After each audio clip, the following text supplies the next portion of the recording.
Materialist moral philosophy answers 4 questions: what has value, who bears responsibility, why claims bind, and how we access facts, using frameworks that sit uneasily together. To force these pieces into a universe of physical particles and forces, error theorists conclude that value simply does not exist. Compatibilists accept determinism, redefining agency to praise and blame individuals for actions tracing back to causes they never actually chose. Meanwhile, the binding force of a moral claim, the grip of a genuine ought, is reduced to an evolutionary illusion. The foundation is fragmented. If consciousness is an irreducible, causally active feature of reality, this fragmentation disappears. Interactive dualism provides a single metaphysical ground where these 4 isolated domains of ethics converge. This unified moral architecture places interactive conscious experience at the core. 4 distinct pillars, value, agency, normativity, and perception, converge directly upon it. They are no longer outputs of separate theories, but identical phenomena, grounded entirely in conscious experience. This theoretical coherence does heavy lifting. The ability of this unified architecture to solve the structural difficulties of materialist philosophy serves as a primary, load-bearing meta-ethical argument for accepting dualism as an objective reality. The first pillar of this architecture is phenomenal value realism. Intrinsic value does not float in an abstract, Platonic space, nor is it constructed through rational procedures. It lives directly within conscious experience. This is a claim of exact identity. The felt badness of suffering is the intrinsic property of badness. The normative reality and the descriptive experience are the exact same thing. Addictive pleasure, or pleasure taken in cruelty, might seem to contradict this, but they actually reinforce it. The pleasure itself retains a positive valence.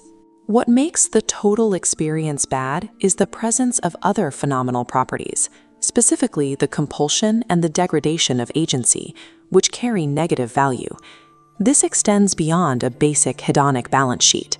Phenomenal value pluralism recognizes that meaning, aesthetic quality, and human connection each carry their own intrinsic value as features of experience, independent of simple pleasure or pain. But value requires an agent capable of responding to it. This leads to the second pillar. We discard compatibilism entirely.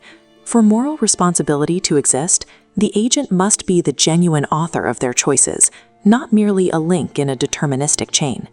The mechanism for this authorship occurs at the physical level. As we see here, fluid quantum probability waves in neural processing collapse abruptly into a single sharp line. Consciousness selects among specific physical possibilities that quantum indeterminacy leaves open. This localized quantum selection process establishes the conscious agent as the actual physical origin of choice. The causal buck stops with the conscious subject. Because of this capacity for genuine authorship, moral desert becomes an objective metaphysical fact of reality.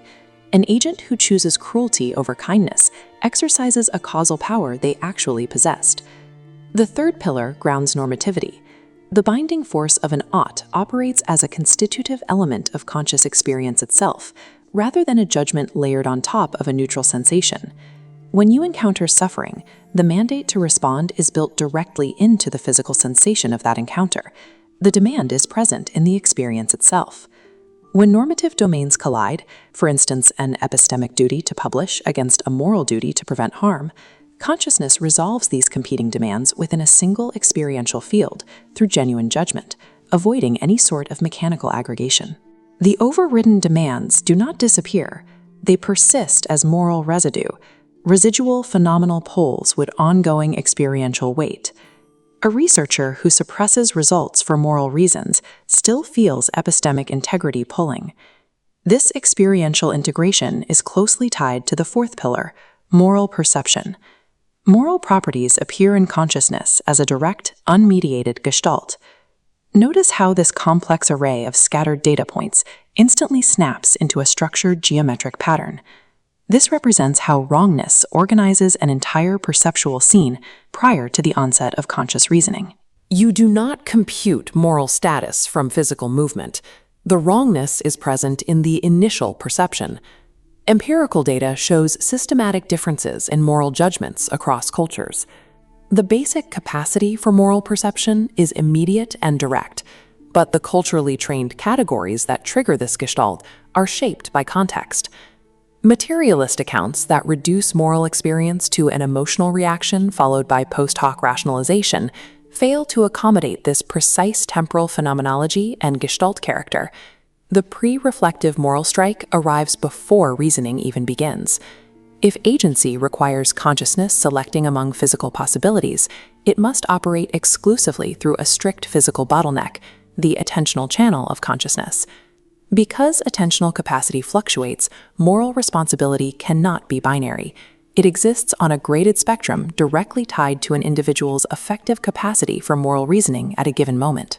This radar chart maps the 5 specific dimensions that physically restrict this attentional channel: bandwidth, stability, scope, flexibility, and availability. Together, they plot a constrained area representing optimal attentional capacity. Consider a surgeon making a judgment error after a 36-hour shift.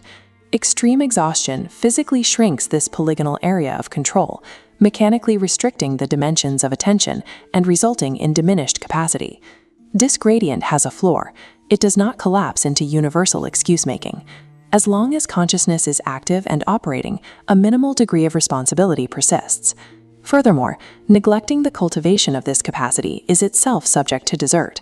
Chronic neglect of attentional skills is a failure to exercise a real capacity responsibly, locking in upstream responsibility for all the downstream failures that follow. Because animals possess the neurological substrates of conscious experience, their moral status is undeniable.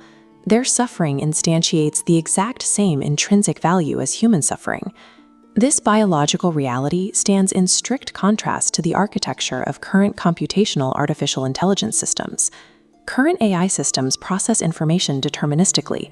Because they lack non-physical properties interfacing through quantum mechanisms, they lack conscious experience and therefore lack intrinsic moral status. Cautionary. But this moral worldview carries a heavy theoretical risk. The interconnected logic of the unfinishable map creates an inherent structural vulnerability. This diagram illustrates a strictly load-bearing unity.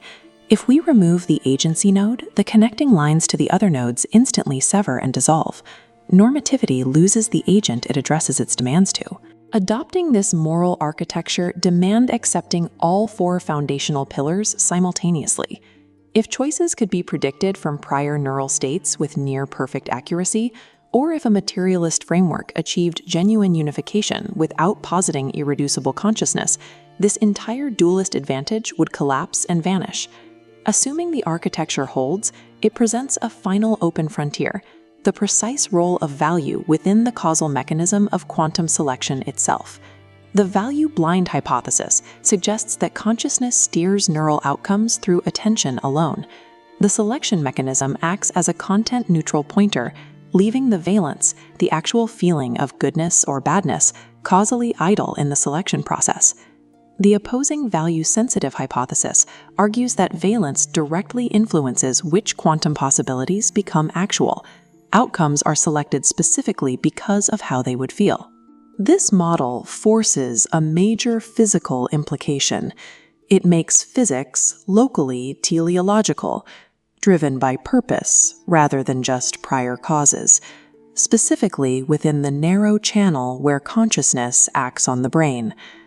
Resolving this fork, where one path fades into a blind void while the other illuminates with light, is the final requirement to complete this map.